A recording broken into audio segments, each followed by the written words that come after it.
Assalamualaikum warahmatullahi wabarakatuh. Alhamdulillah rabbil alamin. Wassalatu wassalamu ala asyrafil anbiya wal mursalin wa ala alihi wa ashabihi ajma'in. Amma ba'du. Rabbi shrah li sadri wa yassir li amri wahlul 'uqdatam min lisani yafqahu.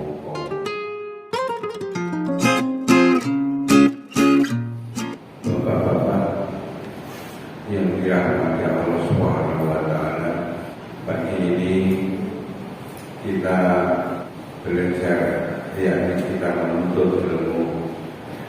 Hadirin yang berbahagia, sebagai umat Rasulullah kami akan menyampaikan sebuah hadis yang telah disampaikan Rasulullah Sallallahu Alaihi Wasallam. Hadis tersebut berbunyi, Ayyuhan nas, wahai manusia, afsus salam, sebarkanlah salam. Jadi setiap orang Islam ketemu dengan orang Islam, dianjurkan kita untuk menyebarkan salam, salam sejahtera, salam selamat, yakni sebagai doa untuk kita semua. Afsus salam. Bahkan para sahabat ada yang sampai pergi ke pasar di dalam rangka menyebarkan salam saja. Untuk itulah marilah kita sebagai umat Islam untuk selalu menyebarkan salam di mana saja kita berada, sebagaimana pesan Rasulullah afsus salam. Kemudian yang kedua, at'imut ta'am, berikanlah makanan, yakni sebagai umat Islam kepada umat Islam yang lainnya. Jangan sampai di antara kita ada yang sampai kelaparan sehingga sampai kita tidak bisa makan. Oleh sebab itu Rasulullah Sallallahu Alaihi Wasallam benar-benar menyampaikan sabdanya, afsus salam, summa at'imut ta'am, berilah makanan kepada orang yang sekiranya membutuhkan. Kemudian Rasulullah Sallallahu Alaihi Wasallam meneruskan, afsus salam, at'imut ta'am, kemudian silul arham, sambunglah silaturahmi. Yang seharusnya di antara kita saling bersilaturahmi, saling menyambung persaudaraan, agar di antara kita terjadi kekuatan yang sungguh-sungguh benar-benar tangguh di antara kita. Dengan adanya silaturahmi kita akan menjadi kuat. Kemudian selalu winniyah dan sholawat pada saat orang-orang sedang tidur. Sembahyanglah tahajud ketika orang-orang yang sudah terlelap tidur. Hadirin, untuk itulah marilah kita upayakan, walaupun ini perintah sunnah, maka laksanakan dengan sebaik-baiknya, yakni dengan kita melaksanakan tahajud, dengan kita melaksanakan salat pada waktu orang-orang terlelap tidur. Inilah kebiasaan orang-orang yang soleh. Rasulullah Sallallahu Alaihi Wasallam selama bisa kenabian, selama diangkatnya menjadi Rasul hingga wafatnya, tidak pernah meninggalkan sholat tahajud ini. Untuk itulah sebagai hamba yang bertakwa kepada Allah, hendaknya sekuat tenaga kita melaksanakan tahajud di mana orang-orang masih terlelap tidur. Ma'asyiral muslimin rahimakumullah, ada sebuah kitab yang namanya kitab Al-Wasaya, wasiat Nabi terhadap Sayyidina Ali. Kitab itu dalam satu, dari awal sampai akhir, isinya hanya wasiat kepada Ali karramallahu wajhah. Namun hakikatnya juga kepada kita semua agar dijalankan untuk dilaksanakan sebagaimana sabda Rasulullah Shallallahu Alaihi Wasallam. Di antaranya kitab Al-Wasaya yang pertama adalah wasiat tentang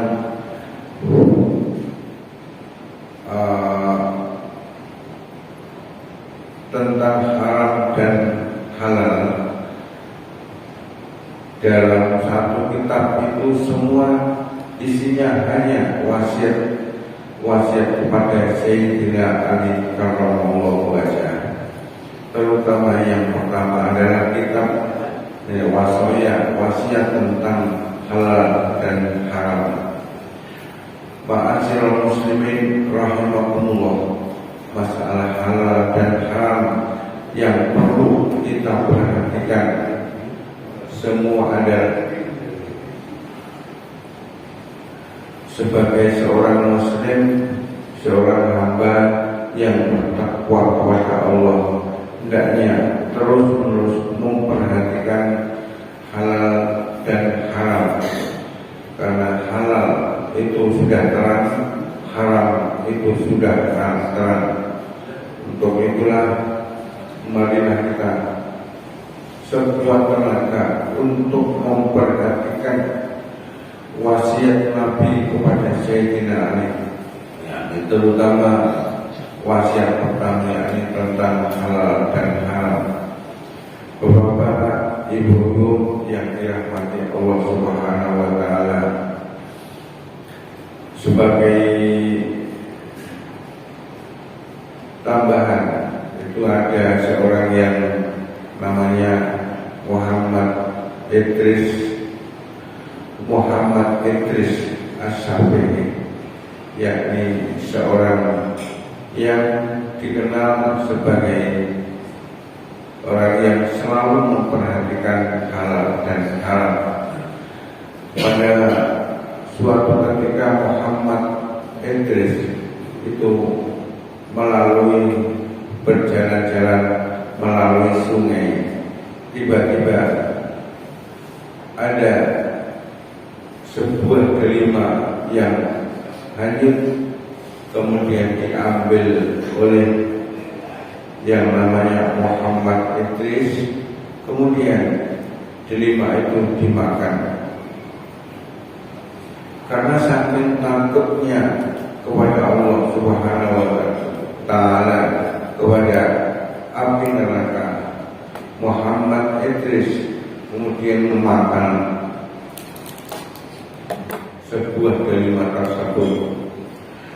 Kemudian tiba-tiba terdetik dalam hatinya, wajah sebuah delima saya makan ini jangan-jangan menjadi api, ini delimanya siapa? Kemudian Muhammad Idris menyusuri sungai mencari pohon delima. Ini pohon delima siapa? Kemudian setelah menelusuri sungai, terus menelusuri sampai akhirnya ketemu, ternyata pohon delima itu ada di sebelahnya sungai. Kemudian ketemulah pohon delima. Kemudian mencarilah pemilik pohon delima tersebut. Siapa yang memiliki pohon delima tersebut? Muhammad Idris terus mencari dari kampung ke kampung mencari pohon delima tersebut. Ternyata ada yang mempunyai pohon delima yang namanya Malik. Hadirin sekalian, setelah ketemu pohon delima itu, kemudian akhirnya bilang kepada yang punya pohon delima, mau tolong pohon delima yang hanyut kemudian saya makan itu diikhlaskan. Tetapi Malik menjawab, oh tidak, kamu dalam makan buah delima tersebut, paling tidak kamu harus ikut saya selama 5 tahun. 5 tahun ikut saya dengan tidak dibayar sama sekali. Akhirnya dipikir-pikir oleh Muhammad Idris, 5 tahun suruh mengikut kemudian tidak dibayar. 5 tahun, selama 5 tahun tidak dibayar. Tetapi karena takutnya kepada api neraka, akhirnya ikut juga. Jadi selama 5 tahun ikut orang yang punya pohon delima tersebut, kemudian tidak dibayar oleh mereka. Nah, kemudian selama 5 tahun mengikuti apa yang menjadi kehendak yang punya pohon delima. Kemudian 5 tahun setelah itu Idris izin pulang. Sudah 5 tahun ini saya akan pulang, tapi mohon tolong delima yang telah kami makan 5 tahun yang lalu mohon diikhlaskan. Tetapi jawabannya apa? Oh tidak, kamu boleh pulang, tapi 3 hari kamu harus ke sini dan kamu harus menambah 3 tahun lagi ikut saya dengan tidak dibayar. Akhirnya daripada delima itu menjadi api neraka, kemudian dipikir-pikir terus, akhirnya ikut juga meneruskan pengabdiannya yang selama 5 tahun. 5 tahun kemudian ditambah lagi 3 tahun. Ini dalam rangka agar delima yang dimakan 5 tahun yang lalu diikhlaskan. Tetapi jawabannya apa? Oh tidak, kamu harus menambah lagi 3 tahun lagi. Jadi 5 tahun ditambah 3 tahun lagi ikut kepada yang punya pohon delima dengan tidak dibayar. Tetapi akhirnya karena takutnya kepada api neraka, takut kalau sampai delima yang dimakan berapa tahun yang lalu tidak diikhlaskan akan menjadi api neraka. Kemudian setelah itu Idris menambah 3 tahun lagi.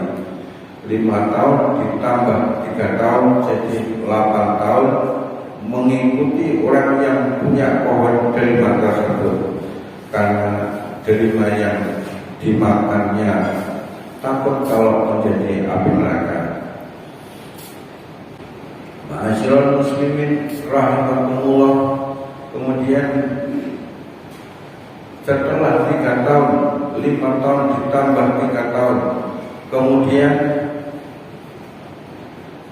si Idris mohon izin, saya sudah 5 tahun ditambah 3 tahun, saya akan pulang, tapi tolong delima yang telah kami makan 8 tahun yang lalu diikhlaskan.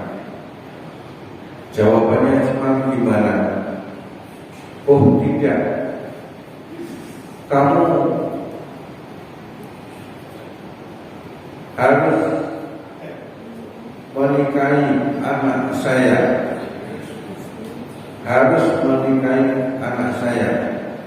karena dirasa ini adalah pemuda yang sangat jujur. Tetapi ingat, anak saya ini adalah buta, tuli dan bisu. Tetapi kamu harus menikahi anak saya. Akhirnya dipikir-pikir, lama-kelamaan mau juga menikahi. Kemudian terus dinikahinya si Malik yang punya pohon bulan, tetapi anak saya bisu, tuli dan buta. Nah, akhirnya sudahlah, masuklah kepada kamar, temuilah calon istrimu. Nah, si Idris masuk ke dalam kamar biliknya. Tiba-tiba ditemunya seorang yang cantik rupawan, tinggi kayak kunis. Ditemunya seorang perawan yang sangat cantik sekali. Kemudian Idris lapor pada tuannya, wahai Tuhan, itu kok keliru gimana Pak Idris? Katanya itu seorang yang buta, tuli dan bisu, tetapi nyatanya di dalam kamar adalah seorang yang cantik rupawan.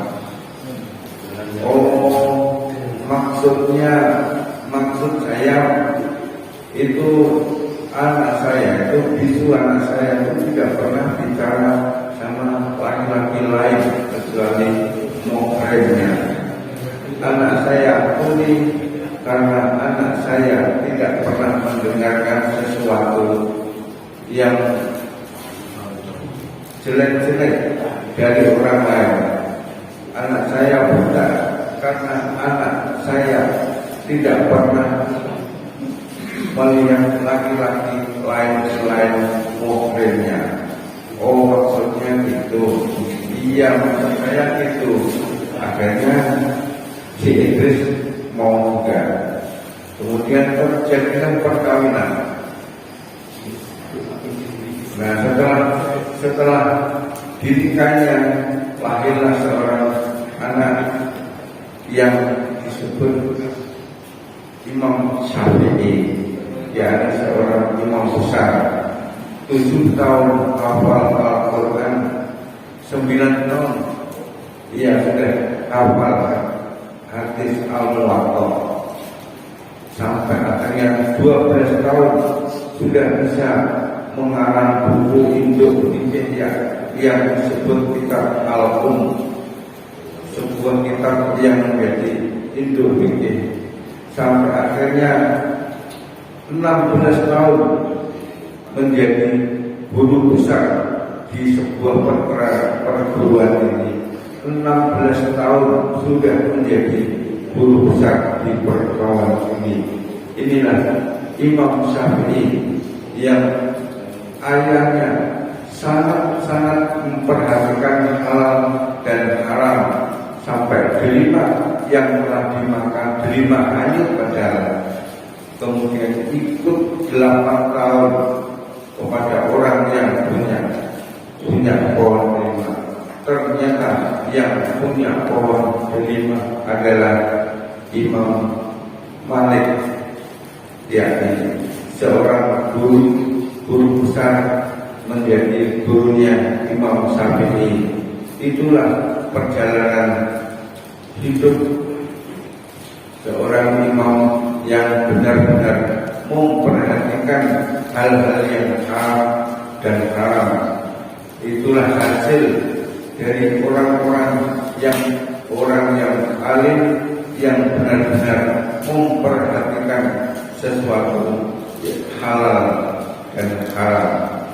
Begitulah maka masalah halal dan haram adalah masalah yang sangat penting bagi kita. Jangankan mengambil hak orang lain, sedangkan makan delima saja yang hanyut saja diperjuangkan sampai 8 tahun, 5 ditambah 3 tahun lamanya, karena untuk mengikhlaskan buah tersebut. Maka dari itu bagi kita semua hendaknya memperhatikan hal yang halal dan yang haram. Halal itu jelas adanya, haram itu adalah jelas adanya. Untuk itulah marilah kita sebenar-benarnya memperhatikan hal-hal yang bersifat halal dan haram. Bahkan kita tobat itu harus memperhatikan, membersihkan perut kita sampai bersih-bersihnya baru kita bertobat kepada Allah Subhanahu wa Ta'ala. Tobat dengan diiringi perut yang penuh, yang bersih, harus diiringi dengan perbuatan yang sangat baik, yang sangat memperhatikan hal-hal yang haram dan memperhatikan hal-hal yang halal. Ma'asyiral muslimin rahimakumullah, sampaikanlah walaupun satu ayat, maka satu ayat pun saya sampaikan, mudah-mudahan menjadi perhatian bagi kita.